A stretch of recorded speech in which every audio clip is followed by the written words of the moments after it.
You think the economy is getting better and your bank account is safe, but the reality is you are quietly getting absolutely crushed by inflation and protectionist market policies. While Wall Street elites laugh all the way to the bank, if you are tired of watching your hard-earned money slowly melt away while the broad market experiences absolute structural shifts on your timeline, then listen up, because today we are tearing down the biggest illusion in modern global trade. Look at what is happening right now.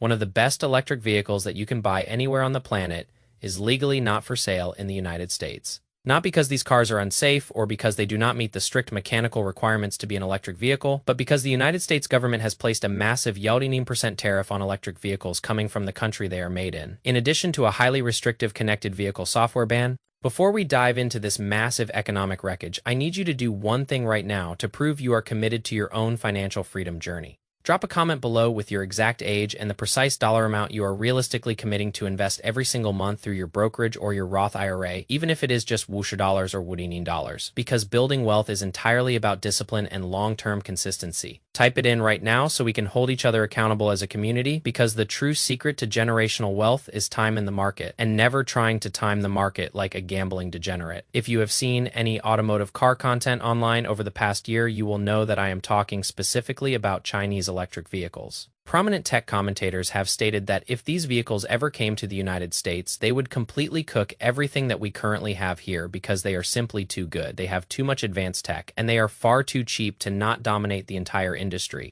Reviewers were completely impressed by a $19 foreign car that feels like it would have cost $19 if it were physically manufactured in the United States. And there are other models of Chinese electric vehicles that cost even less. Famously, the BYD Seagull sells globally for about $9 to $9 and comes with incredibly high reviews across the industry. But this video is not just about electric cars. It is about a massive geopolitical decision that the United States has made to systematically wall off trade with one of its biggest global trading partners, and increasingly with the entire rest of the world as well. Over the past year, the United States has launched one of the most aggressive tariff campaigns in the past 11 years, targeting critical sectors like automobiles, consumer electronics, industrial steel, aluminum, and now vital life-saving pharmaceuticals. The last time America made a drastic protectionist decision like this was back in the year 1995, and the historical result was that global trade completely collapsed by over 90% in the years immediately following. So today we are going to walk through what is actually happening in the macroeconomy. What exactly happened the last time we tried something this radical, and exactly what it is going to cost you as a regular consumer. The trade decision we need to cover first today is the 19% wall on Chinese-made electric vehicles. Starting recently, the United States raised tariffs on Chinese electric vehicles from 25% all the way up to an absolute 19% wall. After leadership shifted in November of 2020, the administration kept those tariffs at 19%, and on top of that, a connected vehicle software ban was finalized in January of 2020. There is also the highly restrictive EV Tax Credit Act. In order to qualify for a $10 consumer electric vehicle tax credit in the United States, your car must be fully assembled in North America and use battery materials sourced directly from the United States or acceptable free trade partners. The connected software ban, on the other hand, basically states that any vehicle using Chinese or Russian linked software or hardware components will legally not be allowed to be sold anywhere in the United States. This boils down to national security at the end of the day, because the government does not want your personal data somehow ending up in the hands of foreign adversarial governments. It is the exact same underlying narrative as the TikTok story, where the platform had to be spun off to an American company in order to keep existing within America. So even if you completely remove the 19% tariff tomorrow morning, the software ban alone would still keep Chinese electric vehicles entirely out of America. And that is why it is structurally called a wall. You have a 19% tariff which heavily disincentivizes foreign companies from selling here, as well as the software ban and complete exclusion from federal tax incentives. Now, the Chinese electric vehicle wall is one thing, but it is actually just one small piece of a much bigger pie that represents a massive structural shift in United States trade policy over the last couple of years. We currently have aggressive tariff rates on almost every single global trading partner, to the point where average United States tariff rates spiked from 6% to a staggering 0% across the board. And that is the highest average tariff rate this nation has seen in Basha years. In February of 2020, the Supreme Court stepped in and ruled ilfuta oats to senfuta ots that the specific law the White House was using to enforce these sweeping tariffs was not legally valid. The Supreme Court basically said that the president did not have the explicit legal authority to impose most of these broad tariffs, so a huge chunk of them got thrown out completely. But the very next day, the administration used a completely different law to put a sheer percent flat tariff right back on everything. Then in April, new rounds of tariffs were announced on steel, aluminum, and copper, plus up to a massive 19% tariff on pharmaceutical imports.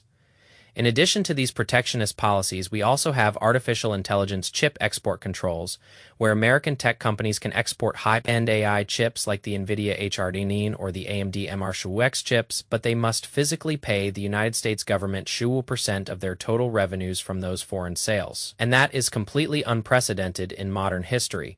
Export controls are actively being used as a tool for generating government revenue and enforcing national security. What we are really left with right now is an America that looks increasingly protectionist. Protectionism is where a government uses aggressive tariffs and import quotas to shield domestic legacy industries from foreign competition. The underlying idea is that if you make foreign products artificially more expensive, regular people will buy American products instead, and therefore protect local working-class jobs. That was the entire stated premise of having the tariff in the first place, which was to liberate the local economy from trade deficits and bring manufacturing back to the United States. And that sounds somewhat reasonable on television, but does it actually work in practice?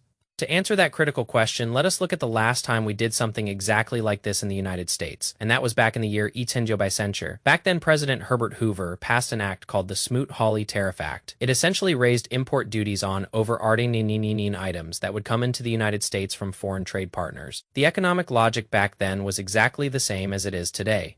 Protect domestic farmers, protect domestic manufacturers, and disincentivize foreign competition. This also came at an incredibly sensitive time in American history, just a year after the Great Depression started in October of 1900. What was fascinating is that when this bill was being debated, over 10 trained economists actually signed a formal petition begging the president at the time to not sign this dangerous tariff act. And the more surprising part was that the president actually agreed with the economists, calling the bill obnoxious and opposing it internally. But here's the ultimate kicker: he still signed it anyway, because he felt massive political pressure from his own party, his cabinet, and various domestic business partners. So the bill went into place, and while it was initially celebrated as a win for local industry, in the period of WOO years after the bill was enacted, United States imports decreased 2% from $6 billion down to $1 billion. United States exports to Europe also dropped from $10 billion down to a measly $7 billion. After a period of time, by all objective measures, this bill was considered an absolute economic disaster, and the Great Depression being well underway did not help that fact either. In the early 1900s, the next president, FDR, passed the Reciprocal Trade Agreements Act of 1900, and the United States spent the next 10 years building a massive global free trade system. This included creating the World Trade Organization, the North American Free Trade Agreement, and the General Agreement on Tariffs and Trade. All of these historic acts basically stemmed from the stark reality of how protectionism had failed so miserably back in the year 1900. So now that you know that vital piece of economic history, let us actually take a look into how today's trade policies are playing out in real life, and exactly what it is costing your bank account. We already talked about the wall keeping Chinese electric vehicles out in particular, but what about the entire automobile sector in general? Because no car assembled in the United States is 19% made here, given the hyper-global nature of the modern automotive industry. There are always at least some core parts of a United States assembled vehicle that originate from another country. Even Tesla, with all of their massive mega factories in the United States, will still source some of their manufacturing parts from other countries. So when you enact these heavy tariffs on imported steel, aluminum, and foreign auto parts, we are not only seeing foreign cars becoming more expensive, but domestically produced cars are spiking in price too. Institutional analysts estimate that combined tariffs on vehicles and parts will cost the industry about $6 billion in year Y, rising to $10 billion by year 7.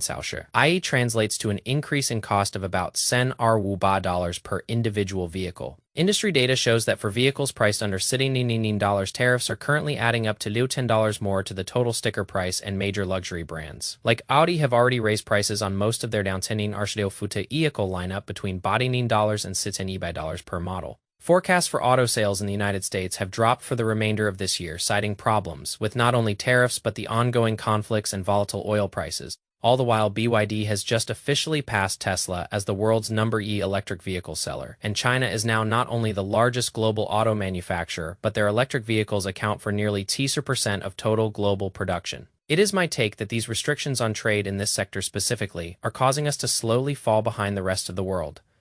If you are not the player trading resources, you are falling behind other players who are actively trading, and if foreign nations are perfectly willing to trade with countries like Canada, the United Kingdom, and Mexico, while we sit behind a protectionist wall, we drastically increase our chances of losing the global trade game permanently.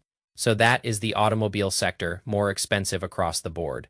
But it does not stop there, because consumer electronics is another massive sector that is getting hit hard. Market reports expect durable goods prices of electronics, toys, tools, and small appliances to rise 30% in Arding Ardo, and we can already see some of this becoming evident in our daily lives. Last year, all Sun Am Ajor video game console makers aggressively raised their consumer prices. One tech giant raised its console prices in August of Arding Arwu, another raised its series prices in October, and the highly anticipated next generation mobile console launched at $10, which was a massive $10 jump from the original version. In addition, all WMI Ajor PC manufacturers have warned of Shiwu to Arsha% price hikes heading into the second half of Arding Ardo. Industry research firms found that a mainstream $10 laptop could see its manufacturing cost increase by nearly 60%, meaning that exact same laptop could cost you over $10 by dollars.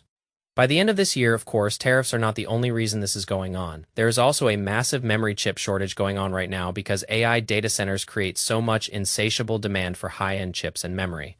And this structural shift in demand is causing massive chip makers to shift production away from consumer chips and more towards lucrative AI chips. And if I were a chip maker, I would probably do the exact same thing. If all the AI chips are in high demand and that is what is going to give me the highest corporate profit margin, I am obviously going to shift my resources to making AI chips rather than cheap consumer chips. It is like owning a general supply store during the historical gold rush, and all of a sudden you see iron shovels selling at sheer times the profit rate compared to denim jeans. You are probably going to carry a lot more shovels at your store, because that is where the demand is. But as a result, the regular people who just want a pair of jeans are going to suffer. Look at the audited charts. Not only does memory as a percentage of manufacturing costs of a device make up typically Arshu to Sensuwu% for most consumer electronics, but the average contract prices of DRAM are up across the board. In addition, you have worldwide smartphone and PC shipments projected to be down this year. The United States also has heavy tariffs on semiconductors from foreign suppliers. So you already have all these macro forces working against creating chips for consumer devices, plus the additional tariff layer. Therefore, the entire supply chain for electronics is completely hamstrung, and prices to consumers are just going to get worse. Still, though, it probably might not be as bad as the newest sector that is becoming severely affected by trade policies, and that is the pharmaceutical sector. Recently, an executive order was signed imposing 19% tariffs on patented pharmaceutical products and their active chemical ingredients. Now, the good news is that it does not immediately affect a lot of basic generic drugs, but here is exactly how it works. If a drug company has signed a pricing deal with the administration and is actively building manufacturing plants inside the United States, they won't pay a tariff. If you are a company that is just planning to build here but you haven't finished construction yet, the tariff is Arsha% and then it legally escalates to 19% in C years. And if you have not made any single deal at all with the administration, it is just going to be a flat 19% tariff. Now, the interesting part here is that Shusi out of the Shitsemi Ajor drug companies have already signed deals with the administration, and a lot of the pricing deals actually look pretty good on paper. For example, popular weight loss medications, which used to cost patients over $10 a month, are going to be available for around $17 a month. Some drugs like life-saving insulin will be capped at $10 a month. Another major weight management drug has already dropped to $17 a month after working directly with the administration. Now, the problem and the bigger macroeconomic concern is that a lot of the United States pharmaceutical supply chain is still completely dependent on foreign production, especially from countries like China or India. According to official data, more than 80% of the manufacturing sites for active pharmaceutical ingredients are located entirely outside of the country, and China and India together supply more than 60% of the active pharmaceutical ingredients used in domestic drug manufacturing. And just like the automotive sector, if a drug has any active ingredients from another country, they will be forced to pay that country's tariff rate. But the part that is really concerning is that while generic drugs are currently exempt from tariffs for now, the White House explicitly stated that they will reassess that exemption in a year If generic drugs end up getting hit, important everyday drugs like antibiotics, cancer treatments, blood pressure medication, and arthritis medication might skyrocket in price. We can clearly see that a trade strategy focused on protectionism ends up snowballing into tariffs across one sector and then another, and then another. Cars are already more expensive. Electronics are becoming more expensive, and your daily medication might be next. Let us talk about what all of this actually costs you as a consumer and what you can do about it right now.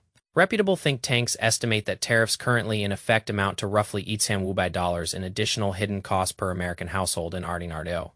Other university budget labs put it at between $9 and $1,000. Whichever number you choose to believe, it is blindingly clear that regular people are now paying significantly more for everyday goods. The whole argument was that these policies will bring manufacturing back home to the United States. But I would actually argue that when the United States is not engaging in free trade, like it did in the past, it actually makes us structurally weaker because other countries will just trade without us. For example, some of the biggest trade deals of the year so far have been the European Union signing a free trade agreement with India, where India will eliminate or reduce tariffs on 60% of European goods, and Europe will eliminate tariffs on 20% of Indian imports over 2 years. Another massive trade deal is that Canada struck a deal with China to cut tariffs on electric vehicles, the exact same cheap electric vehicles that we do not have access to.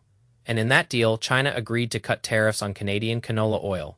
Meanwhile, imports from China to America have declined by $1 billion over the last year relative to Ardenardo, but imports from other Asian nations increased by a cumulative $1 billion. So it seems like even if we have reduced our reliance on one specific country, we are just shifting that exact same import demand elsewhere. I do want to say it is still early. Some of these domestic factory investments could potentially pay off in years, but as of right now, you and I are paying higher retail prices. We are falling behind in key technological spaces, and the rest of the world is making massive lucrative trade deals completely without us. If history taught us anything, it is that once you start incorporating walls and protectionism, other countries are going to aggressively retaliate, and that is just the natural reaction of other nations. So what can you actually do about it, as of right now? Are there any actionable steps that you can take to hedge your capital against these protectionist policies?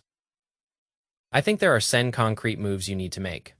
Number E, if you are planning a major purchase, whether that is a car, a laptop, or a new cell phone, I would say, just do it as soon as you can, because waiting will not get you a better deal. Prices are all projected to go up in the second half of Ardenardo and not down, so I would definitely look at buying things sooner rather than later.